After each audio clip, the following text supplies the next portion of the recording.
si Moises at si Elijah. Sila po ay muling bubuhayin sa tribulation. Why? Para mangaral po sa mga Hudyo. Ano ang tawag sa kanila? Sige nga po, pakitest ang ating knowledge sa mga napag-aralan natin. Ano pong tawag sa kanila? Yes, ang dalawang saksi. The two witnesses. Si Moises at si Elijah, binabanggit ng Bible nang si Moises ay pumasa bundok, hindi na kailanman nakita ang kanyang mga labi, right? So,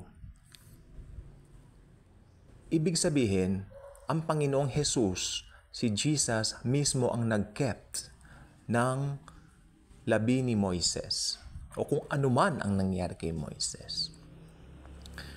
Si Elijah, siya po ay pumaitaas.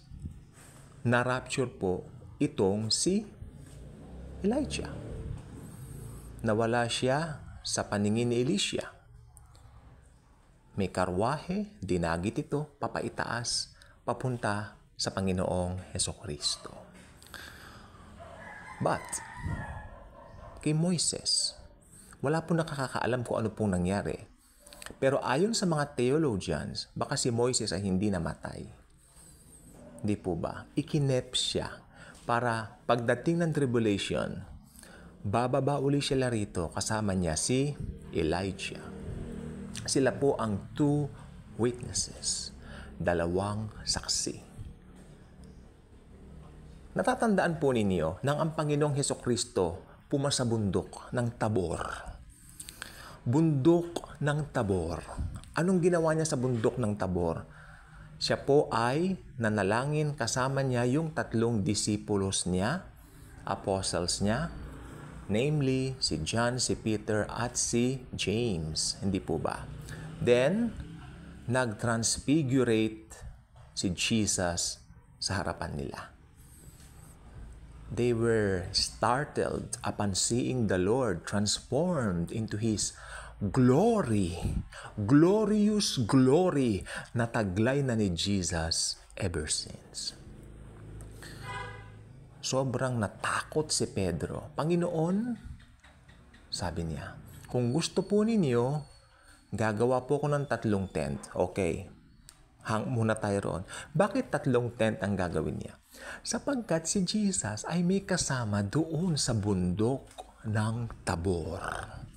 Sino ang mga kasama niya? Or should I say, sino-sino ang mga kasama ni Jesus sa bundok ng Tabor? Correct. Elijah and Moses was with the Lord sa bundok ng Tabor. Malamang ang pinag-uusapan nila, sinasabi kay Jesus, you will be killed, you will be murdered in Jerusalem, blah, blah, blah, chu-chu-chu. Hindi na po natin alam yon. But ito pong dalawang ito, si Elijah at si Moises, no? Sa tribulation, what is the need para bumaba silang muli dito? Kasi kung ang tsuri po talaga ay hindi namatay si Moises, ganun din si Elijah hindi namatay sapagkat pumaitaas sila. Well, kailangan nilang mamatay sapagkat kung hindi po sila mamatay, they will not inherit the kingdom of God. Paano sila mamamatay dito sa tribulation?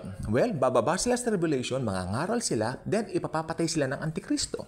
So yung Antikristo ang magpapapatay dito sa dalawang witnesses na ito. So kaabang-abang ang mangyayari sa tribulation. So again, hindi na po natin palalawigin to. Si Moises at si Elijah, sila po ang two witnesses. Mas maganda po yung short vlog lang kasi mas yung mga sustansya ng gusto kong sabihin contain na maski 5 minuto lang. Again, two witnesses, Moises and Elijah, dahil hindi naman po sila namatay. Moses was kept by the Lord at si Elijah po in-rapture. Kaya kung hindi pa kayo nakasubscribe sa ating channel, I invite you to do so.